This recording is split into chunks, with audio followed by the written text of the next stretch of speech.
Breaking news చూస్తున్నాము. వనపర్తి జిల్లాలో ఘోర రోడ్డు ప్రమాదం చోటు చేసుకుంది. పెబ్బేరు దగ్గర ఒక ఆర్టీసీ బస్సు బోల్తా పడడంతో ఈ ప్రమాదం చోటు చేసుకున్నట్టు తెలుస్తుంది.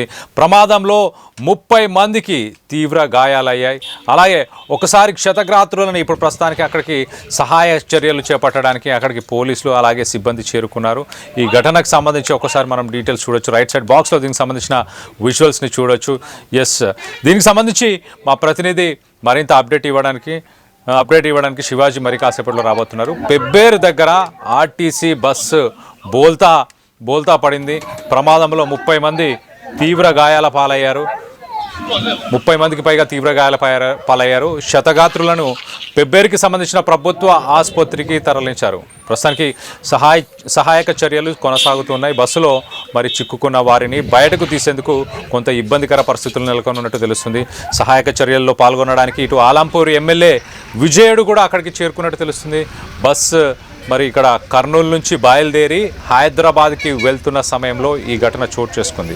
ప్రమాద సమయంలో మరి బస్సులో మొత్తంగా 50 మంది ప్రయాణికులు ఉన్నారు. ప్రమాదానికి గల కారణాలపైన పోలీసులు దర్యాప్తుని నిర్వహిస్తున్నట్టు తెలుస్తుంది. మొత్తం మీద దీనికి సంబంధించి మరింత అప్డేట్ తీసుకునే ప్రయత్నం చేద్దాం. మా ప్రతినిధి శివాజీ అందుబాటులో ఉన్నారు. శివాజీతో మాట్లాడి తెలుసుకునే ప్రయత్నం చేద్దాం. శివాజీ, చెప్పండి, అసలు ఈ ఘటన ఏ సమయంలో చోటు చేసుకుంది అండ్ ఇప్పుడు ఆ ప్రయాణికుల పరిస్థితి ఎలా ఉంది?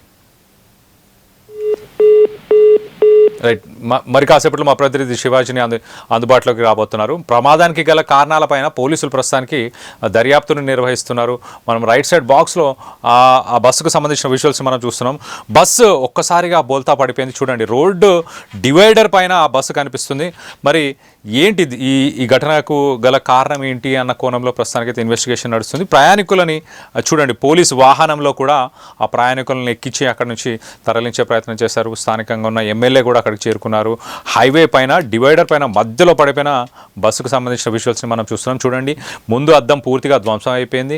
ప్రయాణికులు కూడా అందులోంచి పడిపోయిన బస్సులోంచి బయటకు వచ్చే ప్రయత్నం చేస్తున్నారు. కొంతమంది కింద రోడ్డు పక్కన కొంత విశ్రాంతి తీసుకొని కొంత ఆసుపత్రికి వెళ్ళే ప్రయత్నం చేస్తున్నారు. విజువల్స్లో మనం స్థానికంగా ఎమ్మెల్యే అక్కడికి చేరుకొని సహాయక చర్యలను చేపడుతున్న విజువల్స్ని మనం చూస్తున్నాం. పోలీసు వాహనాల్లో తరలిస్తున్నారు. అలాగే మిగతా ప్రయాణికులను కూడా హాస్పిటల్స్కి సంబంధించి అంబులెన్స్లో తరలించడం జరుగుతుంది. మొత్తం మీద దీనికి సంబంధించి మరింత అప్డేట్ తీసుకునే ప్రయత్నం చేద్దాం. మా ప్రతినిధి శివాజీ అందుబాటులో ఉన్నారు. శివాజీ, చెప్పండి, ఏ సమయానికి ఈ ఘటన చోటు చేసుకుంది అండ్ ప్రయాణికుల పరిస్థితి ప్రస్తుతానికి ఎలా ఉంది?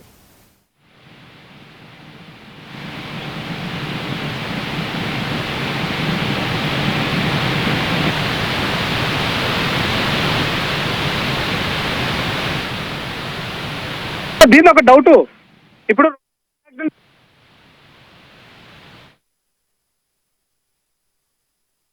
వాయిస్ వినిపిస్తలేదన్నా? రైట్ శివాజీ, ఇప్పుడు ప్రయాణికుల పరిస్థితి ఎలా ఉంది అండ్ ఏ సమయంలో ఈ ఘటన చోటు చేసుకుంది? ఈ ఘటన చోటు చేసుకోవడానికి గల ప్రధాన కారణాలు ఏంటి? వనపర్తి జిల్లాలో పెబ్బేరు జాతీయ రహదారి 44వ జాతీయ రహదారి పైన ఉదయం 8 గంటల సమయంలో ఆర్టీసీ బస్సు ఒక్కసారిగా బోల్తా పడినటువంటి ఘటన అక్కడ చోటు చేసుకున్నటువంటి పరిస్థితి. ఈ క్రమంలోనే సమీపంలో ఉన్నటువంటి ప్రయాణికులందరూ కూడా సమీపించి అక్కడ బస్సు బోల్తా పడంతో ఆ బస్సును ఒక్కసారిగా సహాయక చర్యలు పాల్గొని వెంటనే ప్రయాణికులకు అందరికీ ఎలాంటి ప్రమాదం జరగకుండా చూసేటువంటి ప్రయత్నం కూడా చేసేటువంటి పరిస్థితి కనబడ్డది. మరోవైపు కూడా అక్కడ ఆ బస్సులో 61 మంది ప్రయాణికులు ప్రయాణిస్తున్నారు. అయితే అతి వేగంగా ప్రయాణిస్తున్నటువంటి బస్సు బ్రేకులు ఒక్కసారిగా పడకపోవడంతో ఫెయిల్ కావడంతో కూడా ఈ ప్రమాదం జరిగిందని చెప్పేసి అక్కడ అధికారులు చెప్తున్నటువంటి పరిస్థితి. ఒక్కసారిగా ఈ బస్సు ఈ బ్రేకులు ఫెయిల్ కావడంతో కూడా ఎక్కడోసారి ఈ యొక్క ప్రమాదం జరిగిందని చెప్పేసి ఆర్టీసీకి సంబంధించినటువంటి బస్సు డ్రైవర్ కూడా ఈ యొక్క ప్రమాదం చోటు చేసుకుని చెప్పేసి డ్రైవర్ కూడా చెప్తున్నటువంటి పరిస్థితి. బస్సులో మొత్తం 16 మంది ప్రయాణికులు ఉన్నారు. అక్కడ అందరికీ కూడా స్వల్ప గాయాలు అయినాయి. వెంటనే ఎక్కువగా గాయాలైనటువంటి వ్యక్తులందరినీ కూడా ప్రభుత్వ హాస్పిటల్కి తరలించారు. వెంటనే అక్కడ ఈ ప్రమాదంలో ఎవరికి కూడా అతి తీవ్రమైనటువంటి గాయాలు కాకపోవడంతో ప్రాణాపాయం తప్పించేసి అధికారులు చెప్తున్నటువంటి పరిస్థితి. వెంటనే వనపర్తికి సంబంధించినటువంటి ప్రభుత్వ ఏరియా హాస్పిటల్కి వెంటనే క్షతగాత్రులు ఎవరైతే ఉన్నారో ప్రమాదం నుంచి వెంటనే ఆసుపత్రికి నేరుగా తరలించినటువంటి పరిస్థితి కావడంతో ఒక్కసారిగా ఈ ప్రమాదం నుంచి ప్రయాణికులందరూ కూడా ప్రాణాలతో బయటపడ్డాడని చెప్పేసి కూడా చెప్పొచ్చు. మరోవైపు కూడా ఒక్కసారిగా ఈ యొక్క ఆర్టీసీ బస్సులో ప్రయాణికులు 16 మందికి పైగా ప్రయాణించడంతో కూడా ప్రమాదమే తప్పిందని చెప్పేసి కూడా అందరూ ప్రయాణికులందరూ కూడా ప్రాణాలు అరచేతిలో పెట్టుకొని ప్రాణాలు బిక్కుబిక్కుమంటూ కూడా ఉన్నటువంటి పరిస్థితి కనపడింది. మేజర్ గా అక్కడ ఆ యొక్క బస్సు బోల్తా పడడంతో 4 మంది ప్రయాణికులు మాత్రము సీట్ల కింద విరుక్కుపోవడంతో అక్కడ స్థానికులు అవరే రహదారి పైన ప్రయాణిస్తున్నటువంటి ప్రయాణికుల సహకారంతో కూడా ఆ ప్రయాణికులని వెంటనే చిక్కుకున్నటువంటి ప్రయాణికులను బయటికి తీసేటువంటి పరిస్థితి ఏర్పడింది. ఆ బస్సులో ఉన్నటువంటి 16 మందికి పై కూడా ఎలాంటి తీవ్రమైన గాయాలు కాకపోవడంతో కూడా ఒక్కసారిగా ప్రాణాలు పీల్చుకున్నటువంటి పరిస్థితి కనపడింది. ఈ యొక్క ప్రమాదంతో కూడా ఒక్కసారిగా పోలీసులు అక్కడికి చేరుకొని సహాయక చర్యలు చేపట్టిన పరిస్థితి. అక్కడ ఉన్నటువంటి పోలీసు అధికారులు మిగతా ఆర్టీసీ బస్సు పైన కేసు నమోదు చేసుకుని దీనికి ప్రమాదం గల కారణాలు ఏంటి, బ్రేకులు ఫెయిల్ అయినాయా లేదంటే డ్రైవర్ల యొక్క నిర్లక్ష్యమా అని చెప్పేసి కోణంలో కూడా పోలీసులు విచారణ చేపడుతున్నారు. Kalyan. Right Shivaji, thanks for the latest update. మొత్తం మీద ఆ బస్సుకు సంబంధించిన విజువల్స్ని మనం చూస్తున్నాం కదా. హైవే పైన మరి అతివేగంగా వెళ్తున్న సమయంలో ఒక్కసారిగా బ్రేక్స్ ఫెయిల్ అవ్వడంతో, బ్రేక్స్ పనిచేయకపోవడంతో మరి ఇతర వాహనాలని దేని ఢీకొట్టకుండానే ఒక్కసారిగా ఆ బస్సు పల్టీలు కొట్టి మరి ఆ హైవేలోని ఆ డివైడర్ పైన పడిపోయిన సందర్భం కనిపిస్తుంది మనకి.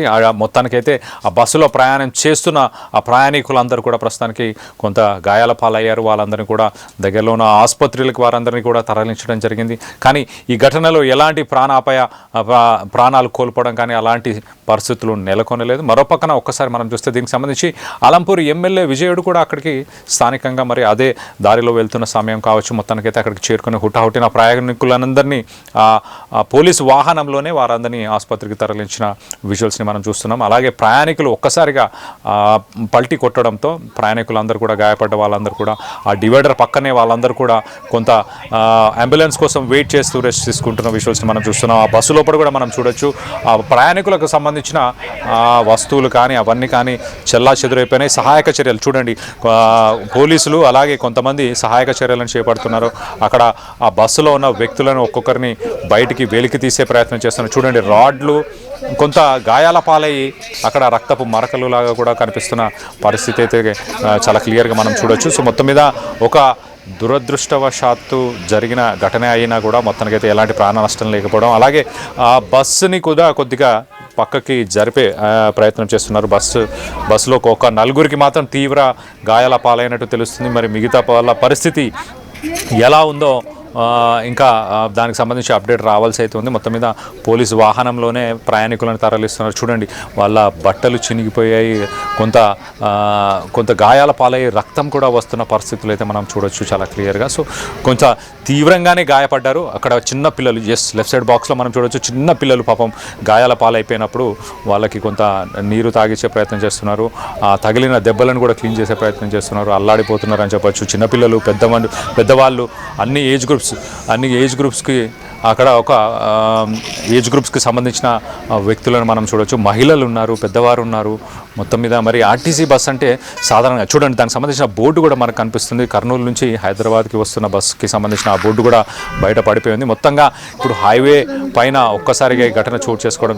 ఒక పెద్ద ఆయన కూడా చూడండి, ఆ లెఫ్ట్ సైడ్ బాక్స్లో మనం చూడొచ్చు, ఒక పెద్ద ఆయన కూడా ఆ బస్సు నుంచి బయటకు వస్తున్న ప్రయత్నం చేస్తున్నారు. చూడండి, ఆ మహిళకి పాపం ఎన్నో గాయాలు కూడా అయిపోయాయి.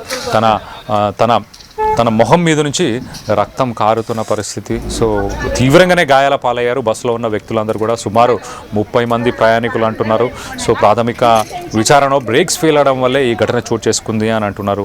మరి సాధారణంగా ఆర్టీసీ బస్ అని అంటే దానికి సంబంధించి ఎప్పటికప్పుడు రెగ్యులర్ మెయింటెనెన్స్ చేయాల్సిన అవసరం ఉంటుంది. దానికంటూ డెడికేటెడ్ వర్క్షాప్ కానీ దానికంటూ ప్రత్యేకంగా ఒక విభాగం ఉంటుంది. మరి వాళ్ళు మెయింటెనెన్స్ సరిగ్గా చేయకపోవడం, దాన్ని సరిగా చూడకపోవడం వల్లే ఈ ఘటన చోటు చేసుకుందాం. మొత్తం మీద ఒక విషాద సంఘటన అని చెప్పొచ్చు. ఎంతమంది చూడండి, మహిళలు కనిపిస్తున్నారు, చిన్నపిల్లలు, పెద్దవాళ్ళు, వాళ్ళందరూ కూడా గాయాల పాలైపోయారు. హైదరాబాద్కి బయలుదేరి మరి కుటుంబ సభ్యులని కలవడానికి వచ్చారా.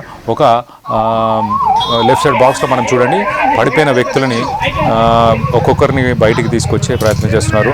సాధారణంగా బస్కి సంబంధించి మనం చూస్తే పైన లగేజ్ పెట్టుకోవడానికి ఏవైతే ర్యాక్స్ ఉంటాయో ఆ ర్యాక్స్ అన్నీ కూడా ఇనుముకి సంబంధించిన స్టీల్ కానీ అలాగే ఐరన్కి సంబంధించిన ఆ రాడ్స్గా అవన్నీ ఉంటాయి. అవన్నీ కూడా ఒక్కసారిగా బోల్తా కొట్టడంతో ప్రయాణికులకి చాలా గాయాలైనట్టు కూడా తెలుస్తుంది. చూడండి రాడ్లని తొలగించి మరి అక్కడ సహాయక చర్యలు చేపట్టే ప్రయత్నం చేస్తున్నారు. వాళ్ళని బయటికి తీసే ప్రయత్నం చేస్తున్న విజువల్స్ని లెఫ్ట్ సైడ్ బాక్స్లో చూస్తున్నాము. అలాగే ఆ బస్సును కూడా కొంత లేపే ప్రయత్నం చేస్తున్నారు. ఎందుకు దాని కింద ఎవరైనా చిక్కుకుపోయారా, మరి దాని కింద నుంచి కూడా ఎవరైనా బయటికి తీసే ప్రయత్నం చేస్తున్నారు. లెఫ్ట్ సైడ్ బాక్స్లో మనం చూస్తే ఒక్కసారిగా ఈ ఘటన చోటు చేసుకోవడంతో స్థానికంగా ఉన్న ప్రజలందరూ కూడా అక్కడికి చేరుకున్నారు. అలాగే పోలీసు, అలాగే అలంపూర్ ఎమ్మెల్యే విజయుడు కూడా మరి అదే దారి గుండా వెళ్తున్న సమయం అనుకుంటా మొత్తం మీద తను కూడా హుటాహుటిన తన ప్రయాణికులందరినీ కూడా సురక్షితంగా ఆసుపత్రికి పంపించే ప్రయత్నాలు చేస్తున్న విజువల్స్ని కూడా మనం రైట్ సైడ్ బాక్స్లో చూస్తున్నాం. దీనికి సంబంధించి మీరు ఏమనుకుంటున్నారు? మహబూబ్ నగర్లో జరిగిన ఈ ఆర్టీసీ బస్ ఉదంతానికి సంబంధించి మీరు ఏమనుకుంటున్నారు? మీ అభిప్రాయాలను కింద కామెంట్ రూపంలో తెలియపరచండి. అలాగే బ్రేక్స్ ఫెయిల్ అవ్వడానికి మరి బాధ్యత ఆర్టీసీ వహించబోతుందా? ఎవరి తప్పిదామని మీరు భావిస్తున్నారు? రెగ్యులర్గా మెయింటెనెన్స్ ఈ మధ్యకాలంలో మనం చూస్తున్నాం.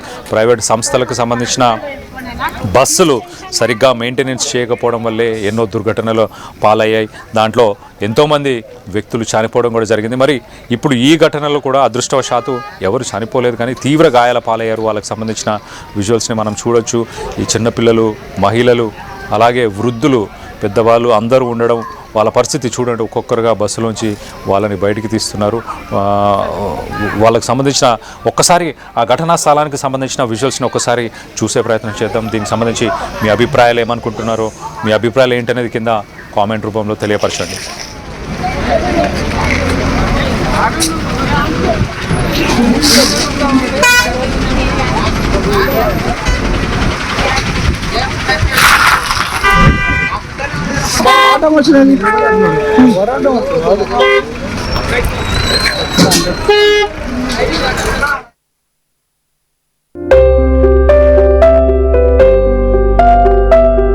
చిన్న చిన్న ఆనందాలు 35 ఏళ్లుగా నా జీవితంలో లేవు. 35 ఏళ్లుగా నేను డైపర్లలో బ్రతికాను. 6 సెంటీమీటర్ల ఫిస్టులా నా మూత్రాశయంలో లీక్ కారణమైంది. ఎవరూ నాకు సహాయం చేయలేకపోయారు. ఏఐఎన్యూలో వైద్యులను కలిసే వరకు అక్కడ వారు రోబోటిక్ శస్త్రచికిత్సతో నాకు పరిష్కారం ఇచ్చారు. వారు నా ఆత్మవిశ్వాసాన్ని కూడా తిరిగిచ్చారు. Precision Care makes it possible. The Center for Robotic Surgery at AINU. జలుబు తలనొప్పి ఒళ్ళు నొప్పుల నుంచి ఉపశమనం శాస్త్రీబామ్. జలుబు తలనొప్పి ఒళ్ళు నొప్పుల నుండి ఉపశమనం శాస్త్రీబామ్ ఇప్పుడు 5 రూపాయల ప్యాక్ లో కూడా. టోర్నమెంట్ కి ముందు పెయింట్ ఎలా చేస్తాం?